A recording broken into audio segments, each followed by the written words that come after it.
Two of the biggest questions I'm getting right now is what's next for home prices and when will mortgage rates go down?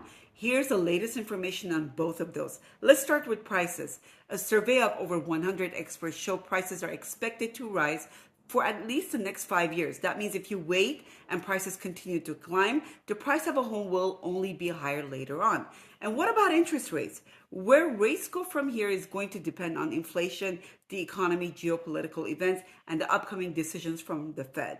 Experts still project rates will come down later this year, but a change in these factors can definitely impact that timing. So should you buy or wait?